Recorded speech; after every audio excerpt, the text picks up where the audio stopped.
Hello, welcome to this evening's Forest Focus webinar. My name is Kate Spencer-Ellis, and I can't believe that this is our last webinar before the end of Michaelmas term, and we get into the full throng of the festive season. The Lent Forest Focus webinar schedule will be shared before the end of this term. As always, we're not expecting any technical difficulties, but do please bear with us if we encounter any problems. Without further ado, it is my great pleasure to introduce our speaker this evening. Louise Traherne is Director of Character Education at Role Models, where she uses her experience in education and as a coach to create a program of life skills courses online and in person for children aged 3 to 15. These courses help children develop a toolkit to build their confidence, manage their emotions, and develop friendships, skills that I think we can all agree are hugely important. Louise has a degree in psychology and 12 years experience as a teacher, including 5 years as a senior deputy head at a London prep school. She also works as a qualified coach, working one-to-one with adults, teenagers, and children to help them move forward with specific goals, explore limiting beliefs, and develop with confidence. I would like to welcome Louise to you, and I know that you will gain a great deal from listening to her speak.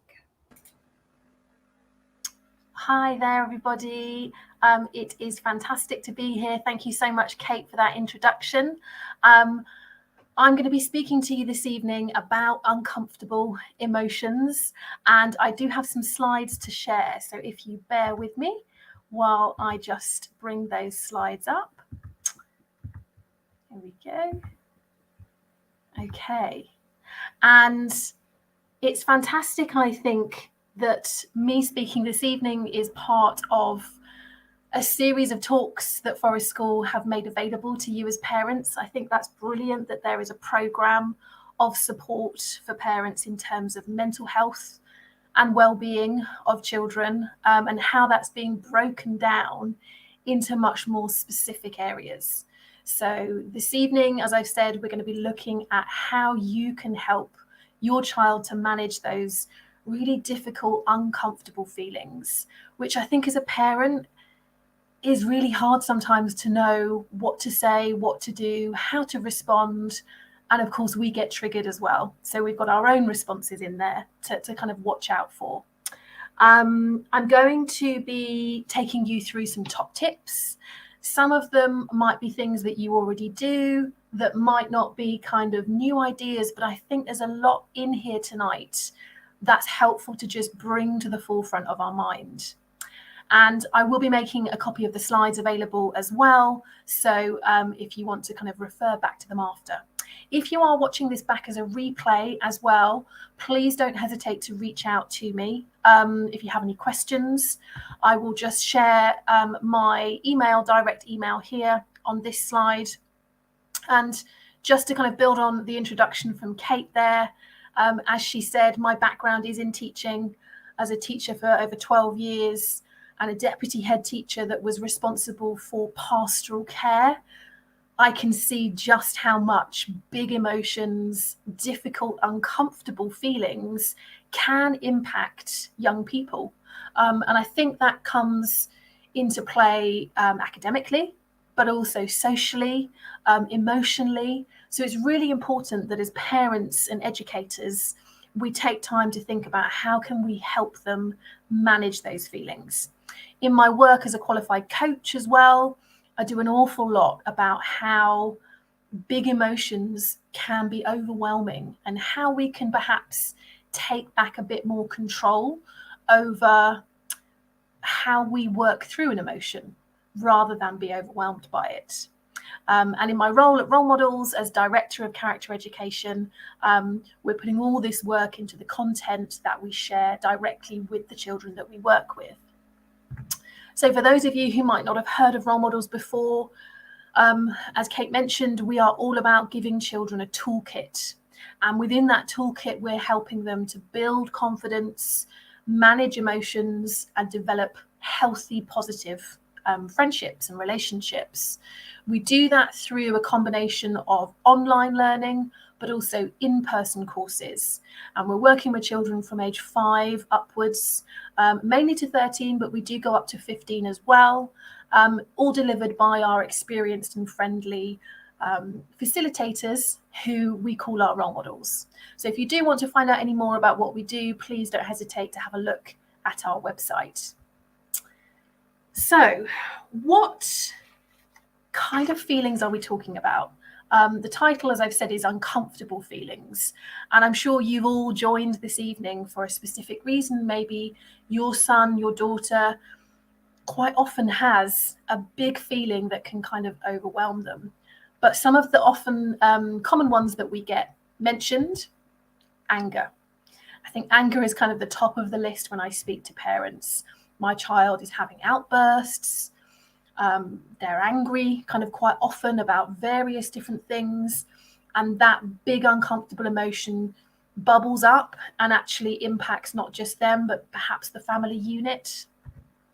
Jealousy, fear, anxiety, sadness. All of these can kind of manifest in different ways, can't they? Whether that's disappointment related to peers and friendship situations, whether it's disappointment academically, a fear of failure, exam pressure, all of these different things. And I think one of the things I want to explore today is how different feelings can hide underneath others. So I mentioned anger is one that is often talked about. And I think we need to stay curious as parents and teachers as to what might be underneath that, because quite often underneath anger might be hiding something very, very different. Maybe your child is actually really upset about something. Maybe they are struggling with feeling of embarrassment. Maybe they are disappointed by something. They feel let down. But anger is often the way it manifests, and that's the overriding behavior or feeling that we're seeing from them. My other message, other than be curious as to what's happening for our child, is to also reassure them and you that these feelings are normal. Okay, it can be difficult for us to deal with, but all of these different types of feelings from our teenage children are completely normal. So I think that's really important to kind of recognize ourselves, but also reassure our children too. So I think a good place to start when it comes to helping them manage a big emotion is to think about what we need as an adult when we're having a big emotion. I know for me personally, if I kind of come home from a day at work and maybe I am feeling frustrated about something or upset or angry, when I stop and think about what I need from my family, my partner, I want someone to listen. You know, those times when I come home and perhaps my partner says, oh, it sounds like you should have done this. Or, you know, don't be silly. Don't be upset about that. It doesn't matter.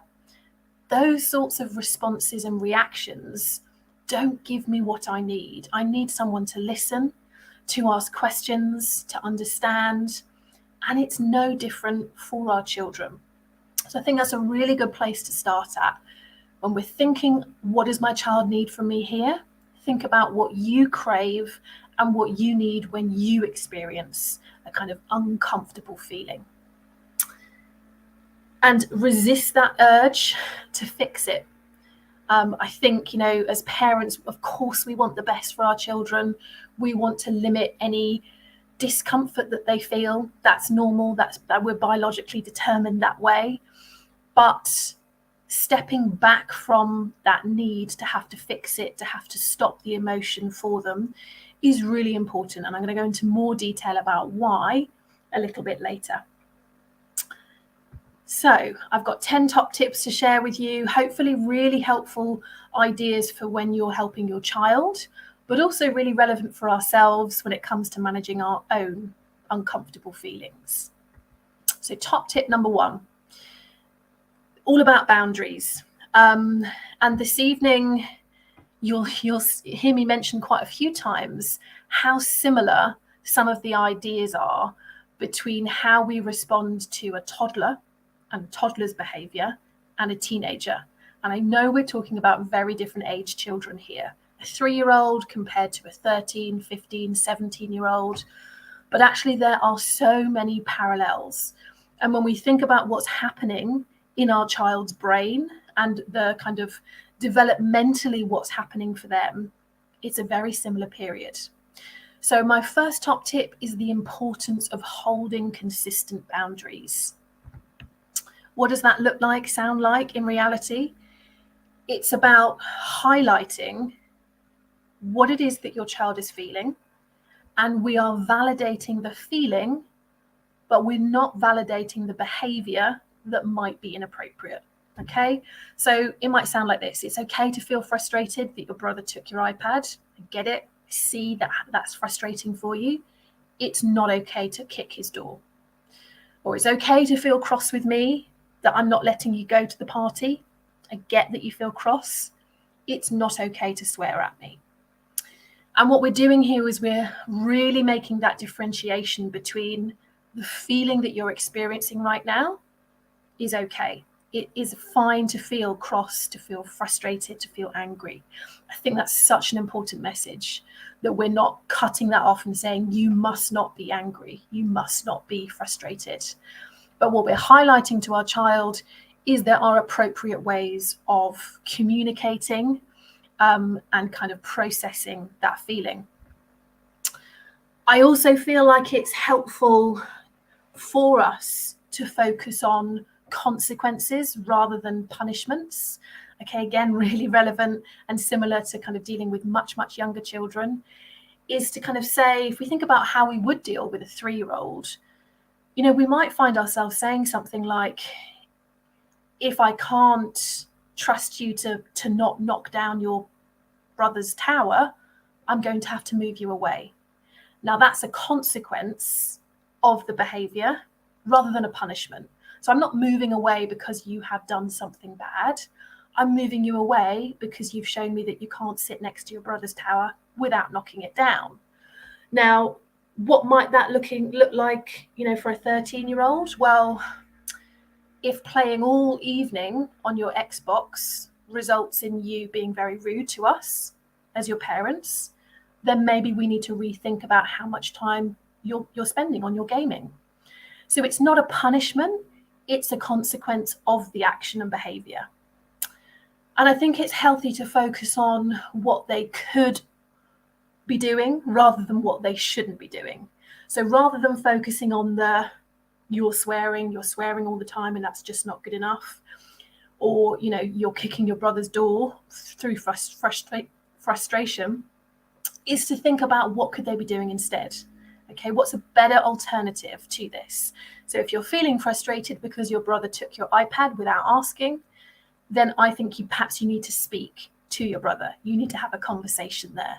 So we're giving that alternative on what they could be doing instead, a better way to communicate that feeling. And I think ultimately it is about validating it. So it could sound like, I know this feels unfair. Okay, I get that. But it's my job as your parent to make difficult decisions and to keep you safe. This, I feel, is very powerful for us as a parent to have a phrase to say. Because in that moment, we can be pushed into feeling like we do need to cave in. When we see our child really struggling with the boundary that we've set, that feeling becomes even bigger. They might become angry. We see rage there. We see real disappointment. And the temptation is to sort of say, okay, well, I'll cave in. So having a phrase like this to stick to gives us kind of the power back. I know this feels unfair. I know this is uncomfortable for you. I know you're really cross with me right now, but it's my job to make these difficult decisions. And I think what's important about these boundaries is what we're doing is we are teaching our children to tolerate disappointment. And it's only by keeping those boundaries that we teach them that really valuable lesson that disappointment can be tolerated. They can work their way through it. And that's when it's important that we resist the urge to kind of cave in. And as much as they do resist our boundaries, I am a big believer that boundaries keep your child feeling safe. Okay, again, just like when they were a toddler, as a teenager, as much as they might communicate to you the very opposite, that the boundaries you're setting are the worst thing ever, they are helping your child feel safe in a world where there are, so many contradicting boundaries around them, that the home and the sort of family unit is somewhere where they know what's okay and what's not. So that's the first idea. Definitely try on to hold on to setting those consistent boundaries and validate the feeling, identify an appropriate response from them. Top tip number 2 is around allowing difficult emotions. And I think for here, we as parents, as I've said before, we want to protect our children. We might actually personally find difficult emotions hard to process. So we've really got to find a way here to communicate to them that experiencing whatever the particular emotion is important. And we've got to move away from avoiding it or distracting them. So if you find yourself often saying to your child, let's take your mind off it, let's do this instead, or let's kind of forget about that and focus on this instead. That's with the best intention, and I see where that's coming from. But I do also feel there are times when we should be saying, I can see you're really sad today. Let's think about what might help you with that sadness. What do you need? Do you need to have some alone time? Do you need to listen to some music, watch a film, Get cozy on the sofa. Do you need a hug? And what we're doing is we're teaching them that those difficult emotions are okay. They can be worked through, and we're not pushing them away. Because I think when children maybe are surrounded by an environment where they see adults around them pushing away the difficult emotions from themselves, but also pushing them away from them as the child, they begin to learn that anger is a bad thing, sadness is a bad thing, and we want them to embrace those feelings. So it's very much our job to help them manage the emotion, not stop them from feeling it. And I think what helps us when we are talking with our child is to try and remember to connect before we correct. Okay, so that sounds like always validating that emotion. I know you feel really upset about what happened with your friend at school today. No, I totally understand that. I can see you're upset. I felt that way too about friendship issues. But you know what? It's still not okay to shout at me. And that connection is key. We really need to kind of show them that we understand and that we believe them. We believe that that emotion is real. And I think when it comes to building resilience, we know that resilience is like a muscle. It's got to be practiced. It's got to be exercised in order to grow. So we can't expect our children to become resilient unless they are put in difficult situations and experience difficult emotions. So, when your child comes home upset because they've lost a competition, they've maybe failed in their eyes at something, they have fallen out with a friend, as difficult as it is as a parent to experience their emotion, those situations are real learning opportunities for them, and they are building their resilience through it. So keep that in mind as a parent. And I think I've mentioned that similarity between toddlers and teenagers. Let's not forget that developmentally, your teenager is still going through huge periods of brain development and growth. And we know that the brain is still developing, very much so, through the ages of 11 to 18 for girls and all the way up to age 24 for boys. So let's not be surprised if they are oscillating between being completely unpredictable one minute, unreasonable the next, and we see this whole range of emotions. Let's allow those to come through because they are quite normal. Okay, idea number 3. So this one is all about avoiding bombarding our child with too many questions. And it is so tempting, isn't it, when our child is in that moment and feeling overwhelmed, to want to help them and want to ask them what's happened, what are you feeling, how can I help, what can I do? And for many children, in the moment feels too much. And actually our involvement and all of those questions can just exasperate a feeling, and it's quite confrontational and it's too much for them. And actually when they're experiencing that big emotion, the rational part of their brain isn't yet engaged. It's not working. They're very much just responding from a kind of emotional point of view. And this goes back to the whole fight or flight response. And it's very difficult for them to be pragmatic, to be realistic, and to answer those questions. So what I'd say here is, you know your child best, and you know whether you have someone who is likely to respond in the moment, or actually whether it's better to do it outside of the moment. And maybe you coming in just feels too confrontational at the time. If you feel like there is an opportunity for you to help in the moment, but in different ways, it might be that they just need your connection. And again, this will look different for different individuals, but this could be just letting them know that you're there, sitting next to them, being present, showing them that you're there for them. But most importantly, I would say, ask them what they need from you. Because again, we can assume that the thing that they need is for us to fix it. And I love the approach as a parent is to say, okay, I see you're upset. What do you need from me right now? Do you need me to leave you alone? Do you need me to listen? Do you need me to tell you what I think you should do? Do you need me to give advice? Brainstorm with you? And your child will tell you exactly what they need. So they might come around and say, do you know what? I just need you to listen. I just want to tell you what happened today at school. Or they might say, actually, I've been thinking about this for a while. I've got a couple of options. I just want to talk it through with you. Or they might just say, leave me alone. But you have given them that respect, that validation for them to independently say, this is what I need from you. So keep that in mind. Try and maybe step away from that bombarding them with lots of questions about the big uncomfortable feeling.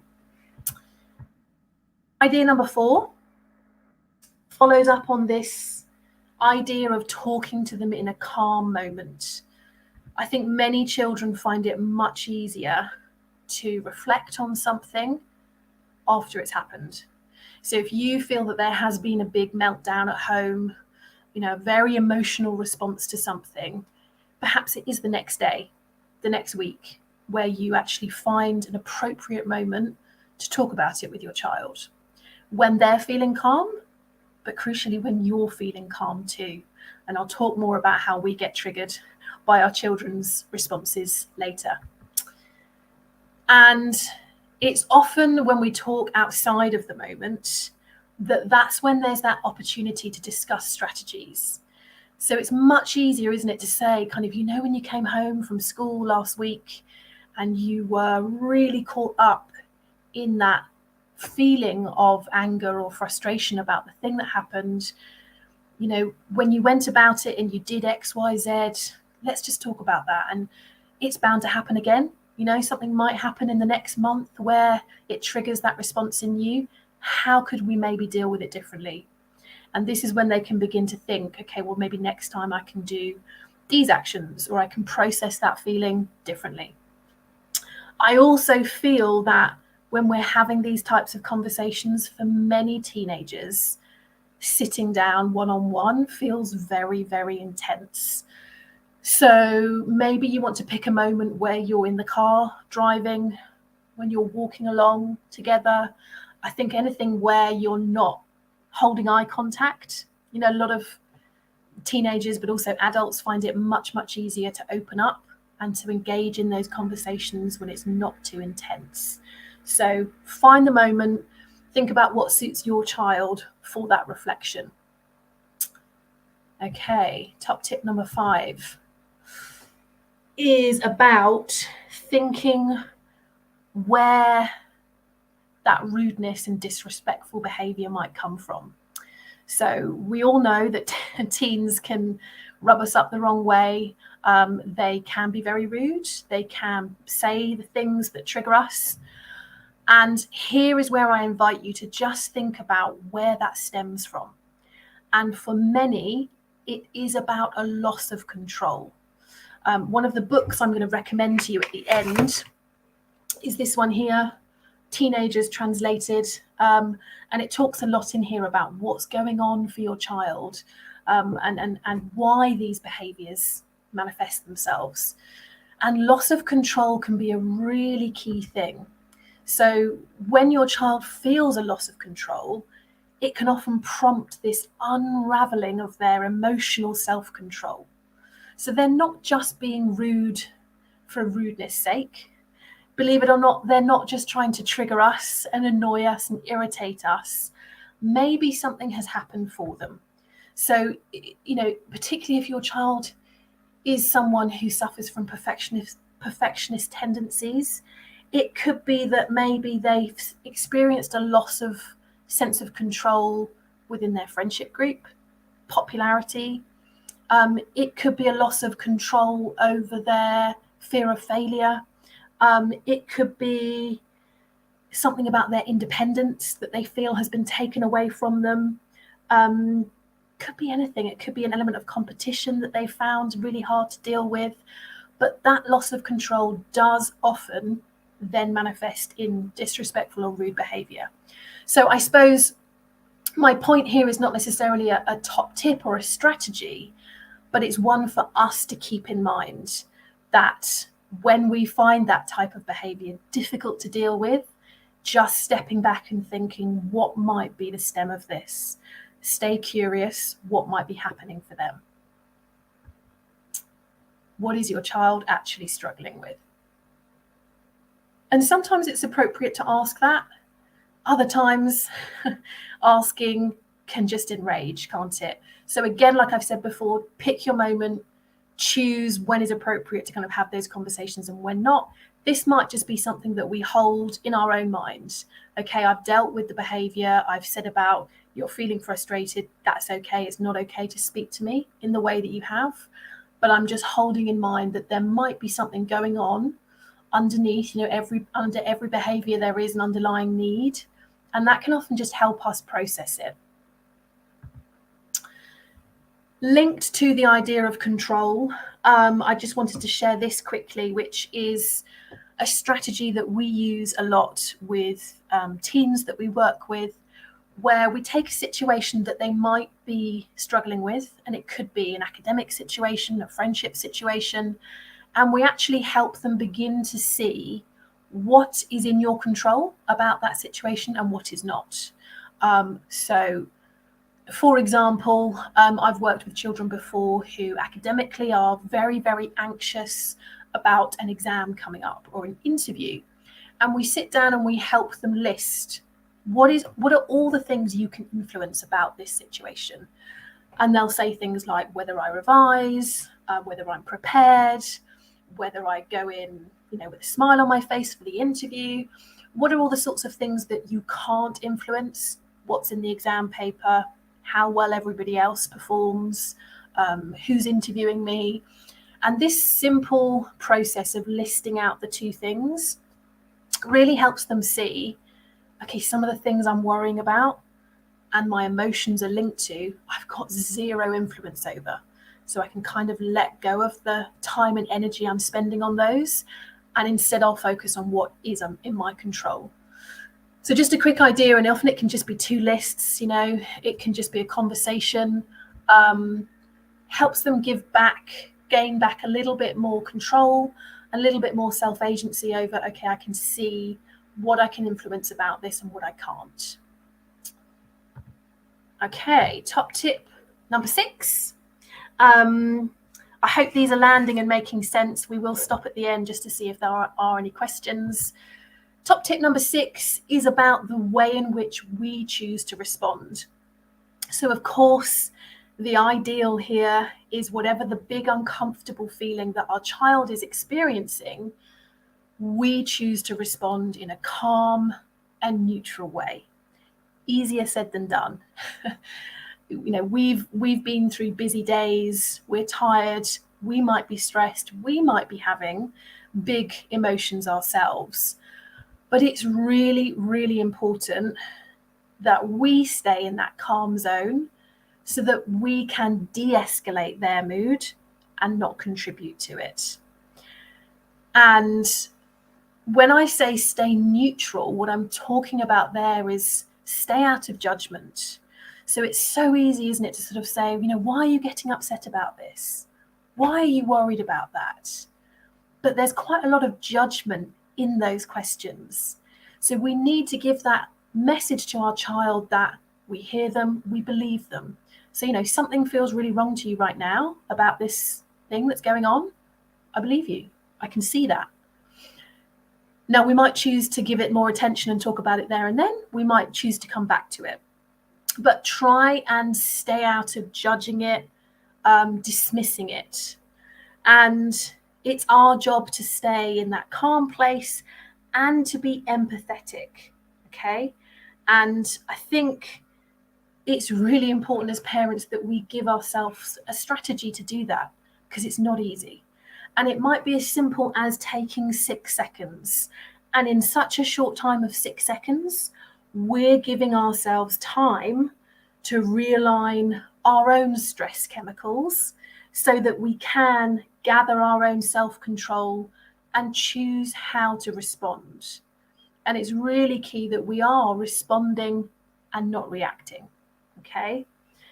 If we meet our child with confrontation, all of that does is escalate their level of tension. And if we bring tension to the kind of interaction, it raises their anxiety levels. They feed off us. We know that the more anxious we get about something, the more their own anxiety levels increase. And so I think hold this in mind. It's, as I said, it's not easy to do. And the most important thing to remember is if we do react in a way that we feel, oh, I really shouldn't have said that, I really shouldn't have shouted like that, is to name it and to own it and to say to our child, look, I'm really sorry. Yesterday when you came home and this happened, I've been thinking and I responded in a way that I probably shouldn't have. I said some things I shouldn't have. An obvious point, but what we're doing there is we are demonstrating to our child that we can apologize, we can own our own stuff there. I think that's a really good thing to model. So yeah, we're not going to get it perfect every time, and I think that's okay. But let's try and keep in mind to respond in that calm and neutral way. Idea number 7 is quite a simple one. It's about separating feelings from behaviors. And I think this is just important to keep in mind because behaviors are often a response to the feeling. And the thing that we're really interested in getting to the bottom of is the feeling. I've said that underneath all those behaviors, there's always a need of some sort. I think as parents in our own busy lives, we can often be guilty of just seeing the behavior. So if we can have that luxury of taking those 6 seconds to breathe and taking a bit of time to step back and think what's going on underneath. And a phrase I find helpful to keep in my mind is you might feel as though your child is giving you a hard time. And it really does feel like that sometimes, but actually maybe they're having a hard time. Powerful to remember. And ABC is another, just a quick way of giving yourself something to remember. When your child's having an uncomfortable feeling or you are, let's do ABC. Accept it. Okay, so I'm feeling really cross with my teenager right now. Breathe. Breathing gives me that time to just pause and then choose. I'm going to choose how I respond to my child's behavior right now rather than just react to it. In that moment, I have a choice, okay, in terms of what I say, what I do, how this plays out. So definitely take the time to separate feelings and behaviors. Idea number 8 is all about identifying triggers. So if you have joined this evening, perhaps because you have noticed that your child quite often is struggling with the same type of big uncomfortable feeling, or maybe it's happening quite a lot, is there a pattern? Is there something that your child is experiencing on a regular basis? When does it happen? How does it happen? And it can be as simple as, literally just making a bit of a note, a mental note or a physical note into actually, do you know what, that always seems to kind of kick off at the weekend. Or maybe it's when our house gets really busy and we have loads of people round, that's when these big uncomfortable feelings tend to kind of come out. Is it when you've noticed that you're spending less one-to-one time with your child? Is it actually for your child when they've been spending time with certain people? Maybe that's friendships, peers, And the reason I think this is helpful is because if you can identify triggers, then we can begin to be a bit more intuitive about it, and we can preempt and be preventative, take preventative measures and kind of say, maybe your child really struggles with particular things like criticism, or maybe it's unfairness for them, or maybe it's more of, academic fear of failure. And once we begin to see you have a big meltdown when you know a test is coming up, or you have, a very emotional reaction when you don't get invited to something, or you don't get the mark that you wanted, whatever it might be. Once we know that, we can prepare for it as their parent, but we can also begin to have conversations with them. This situation's coming up. One potential outcome might be this. Remember, what happened last time. Let's begin to talk about it. Let's prepare for that. I think that's a really healthy thing to do. And we can also begin to prepare in the sense that what might you need after that situation? So if spending time with that friendship group or that social situation might bring up some uncomfortable feelings for you, what might you need before it and after it? There might be some activities that really help with your oxytocin levels and your endorphins and everything else.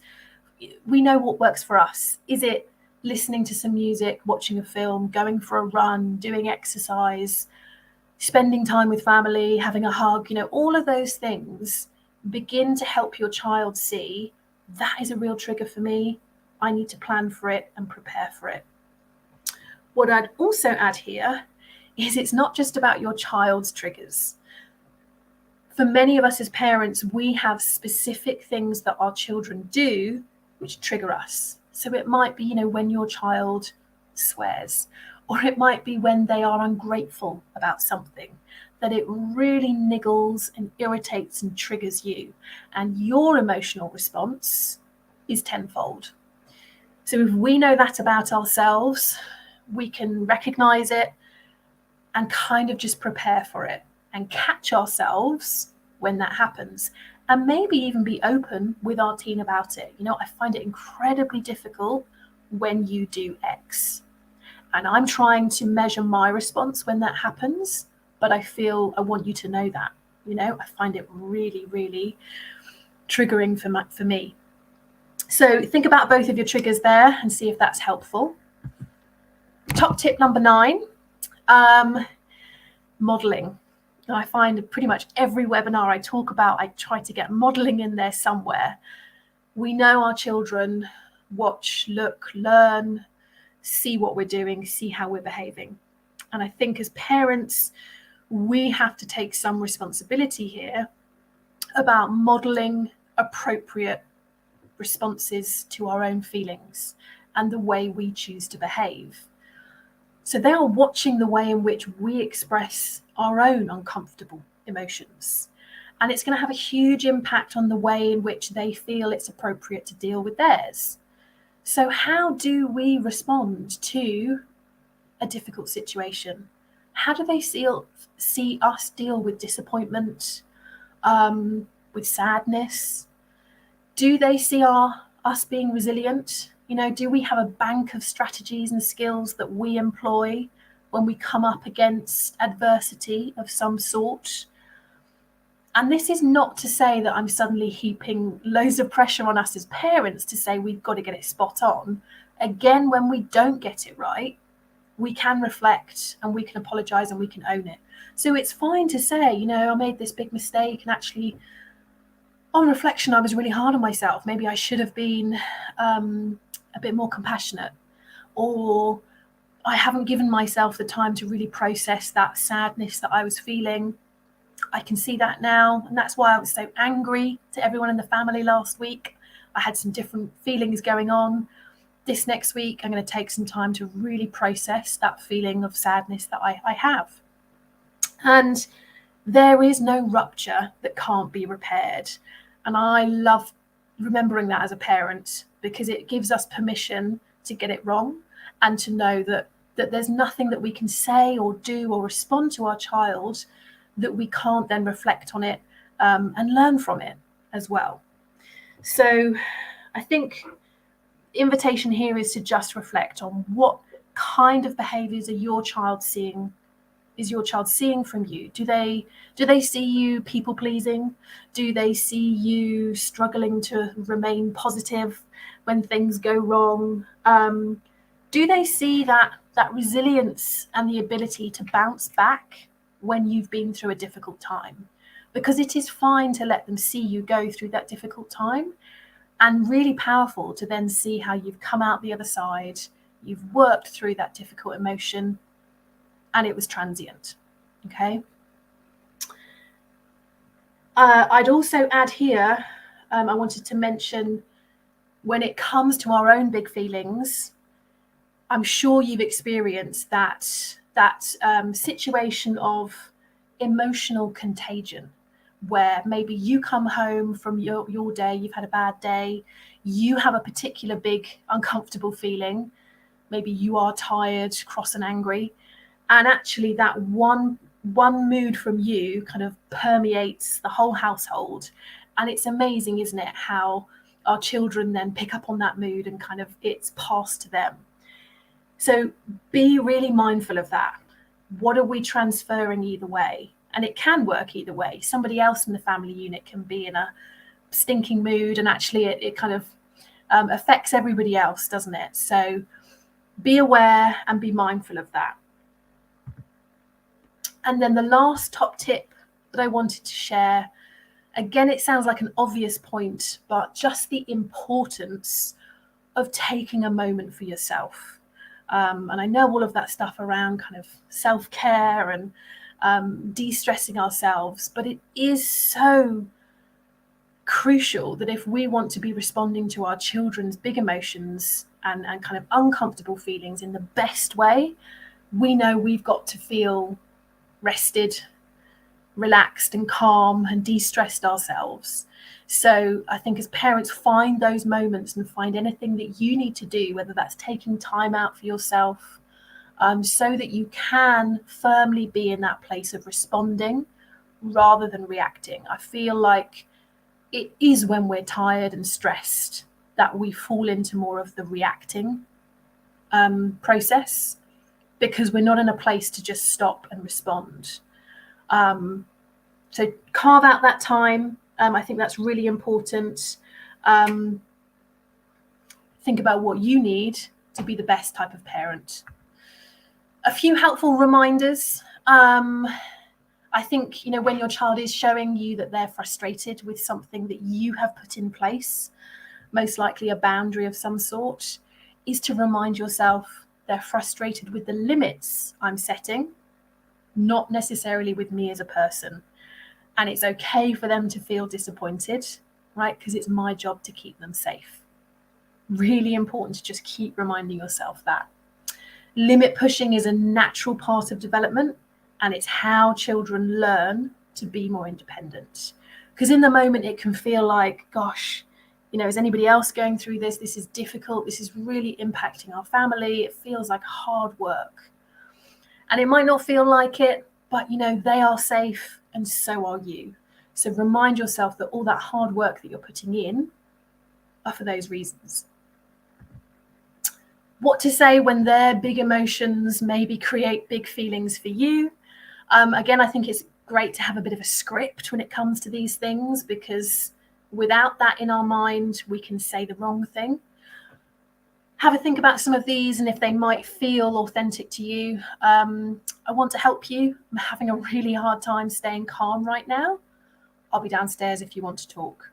So you're giving yourself that get out, that way of saying, I'm not walking away from you. I want to support you, but I can't right now in this moment because I'm not calm. Or it might sound like, I can't discuss this right now, but I can see it's important to you. Let's talk later. And that might be a time factor. You're busy, you've got your own things going on. It might not be appropriate for you to just drop everything and give your child your attention. If you have a teen who maybe is turning around and saying, I hate you, and their anger is really showing itself in kind of unkind words specifically towards you, is to say something like, words like that are really difficult for me to hear. Let's take a break. Okay? You must be really angry to be saying those things to me right now. Let's talk again when we're both feeling calmer. And I think those sorts of sentences and phrases will just help you not be triggered and pulled into saying something back that's equally as confrontational. Okay?